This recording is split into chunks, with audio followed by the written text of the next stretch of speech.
جی ناظرین، خبر شامل کرتے ہیں شہر لاہور سے۔ سینٹرل بزنس ڈسٹرکٹ پنجاب میں یوم دفاع کے سلسلہ میں ایک تقریب منعقد ہوئی۔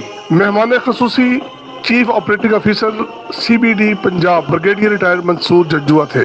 منصور جنجوعہ نے بطور مہمان خصوصی شرکت کی۔ اس موقع پر انہوں نے خطاب کرتے ہوئے کہا کہ 1965 کی جنگ کی تاریخی اہمیت پر انہوں نے روشنی ڈالتے ہوئے کہا منصور جنجوعہ نے 1965 کی جنگ کی تاریخی اہمیت پر روشنی ڈالتے ہوئے پاکستانی مسلح افواج کے ناقابل تسخیر جذبے کو اجاگر کیا۔